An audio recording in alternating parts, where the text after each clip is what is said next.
اعوذ باللہ من الشیطان الرجیم بسم اللہ الرحمن الرحیم۔ بہت سارے لوگ ہیں جن کو دشمن آل رسول کہا جاتا ہے۔ یہ بعض پیشہ ور ذاکرین خطبہ جو غیر ذمہ دارانہ گفتگو کرتے ہیں، جو ہر غیر شیعہ کو دشمن ظاہر کرتے ہیں، غلط ہے، یہ بےہودہ بات ہے۔ یہ سوائے ناصبیوں کے تمام مسلمان روئے زمین پر، پاکستان کی اکثریت مسلمان اللہ سے محبت رکھتے ہیں، رسول اللہ سے محبت رکھتے ہیں، آل رسول سے بھی محبت رکھتے ہیں، اور ان کی آل رسول سے محبت کوئی ڈھکی چھپی چیز نہیں ہے۔ آپ اپنی فیس کے لیے، اپنی روٹیوں کے لیے ہر ایک کو دشمن اور ہر ایک کو دشمن اہل بیت، وہ کیسے دشمن اہل بیت بنا دیا؟ جبکہ وہ، اب آپ مجھے بتاؤ، 1,00,000 روپیہ لے کر آل رسول کے لیے 2 جملے کہنا، یہ محبت رسول ہے؟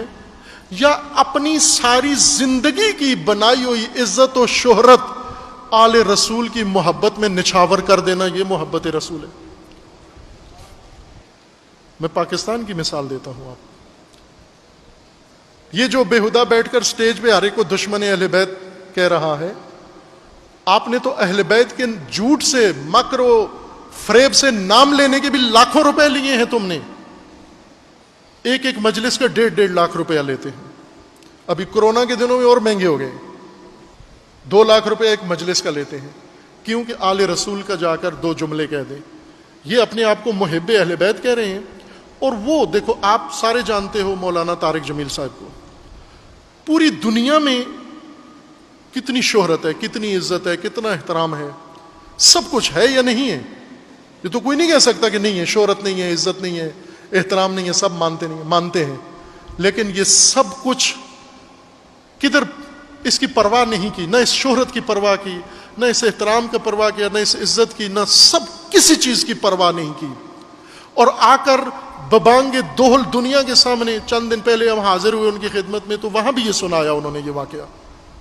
آ کر سٹیج کے اوپر بیٹھ کر کیا کہا کہ میں امام حسین کا صدیق مراسی ہوں، میں آل رسول کا صدیق مراسی ہوں۔ پھر انہوں نے بتایا بھی کہ یہ میں نے کیوں کہا اس لیے کہ مراسی جو بڑے خاندان والے ہیں، چودھری سادات، ان کے شجرے مراسیوں کو یاد ہوتے ہیں، تو یہ جگہ جگہ میلے ٹھیلے میں ان کا پورا شجرہ لوگوں کے سامنے ہاتھ لہرا کے تو پیش کرتے ہیں۔ تو کہا کہ ایک دن اسی طرح یہ شخص جس کا نام صدیق تھا، یہ آیا یا کوئی اور ان کے ڈیرے پر، اور آ کر ان کے اجداد کا دعا دے رہا تھا کہ ڈیرے آباد ہوں اور سکھی رہو اور فلاں رہو، اور وہ شجرہ یاد کرنے لگا، یہ فلاں کا بیٹا، فلاں کا بیٹا، فلاں کا۔ تو میں نے کہا کہ یہ دیکھو، یہ شخص صرف ہماری خوشنودی حاصل کرنے کے لیے ہمارے اجداد کا نام لے رہا ہے، تو ہم اس کو تھوڑا بہت کچھ دے دیتے ہیں۔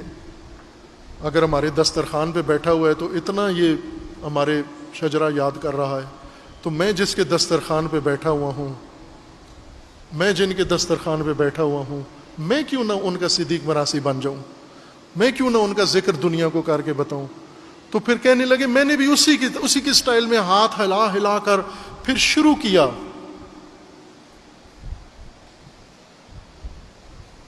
شجرہ، پاکیزہ شجرہ مطہرہ سارا ذکر کیا۔ اب ان کو آپ کہو گے یہ دشمن اہل بیت ہے؟